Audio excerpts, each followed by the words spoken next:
The Light Princess by George MacDonald, a public domain book. Chapter 1. What? No children? Once upon a time, so long ago that I have quite forgotten the date, there lived a king and queen who had no children. And the king said to himself, "All the queens of my acquaintance have children, some 3, some 7, and some as many as 12, and my queen has not one. I feel ill-used."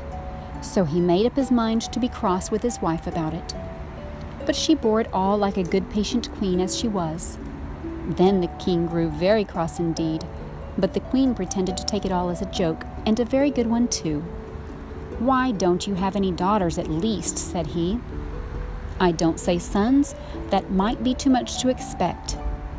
"I am sure, dear king, I am very sorry," said the queen. "So you ought to be," retorted the king. "You are not going to make a virtue of that, surely." But he was not an ill-tempered king, and in any matter of less moment would have let the queen have her own way with all his heart. This, however, was an affair of state. The queen smiled. "You must have patience with a lady, you know, dear king," she said. She was indeed a very nice queen, and heartily sorry that she could not oblige the king immediately. Chapter 2. Won't I just? The king tried to have patience, but he succeeded very badly.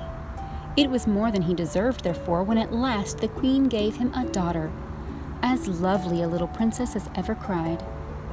The day drew near when the infant must be christened. The king wrote all the invitations with his own hand. Of course, somebody was forgotten.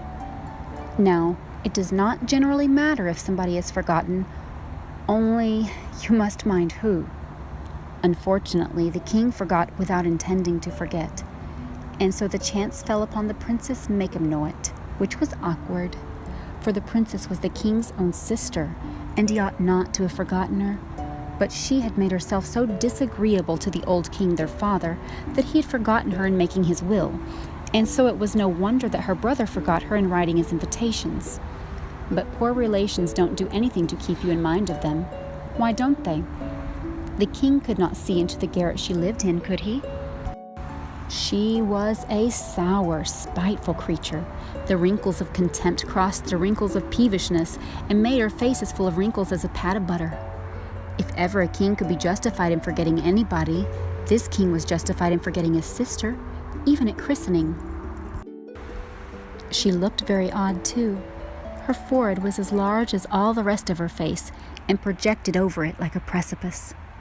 When she was angry, her little eyes flashed blue. When she hated anybody, they shone yellow and green. What they looked like when she loved anybody, I do not know, for I never heard of her loving anybody but herself.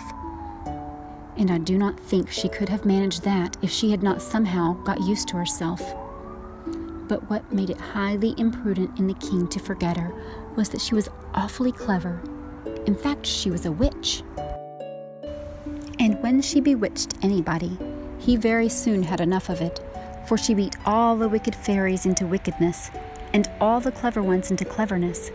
She despised all the modes we read of in history, in which offended fairies and witches have taken their revenges, and therefore, after waiting and waiting in vain for an invitation, she made up her mind at last to go without one, and make the whole family miserable, like a princess as she was.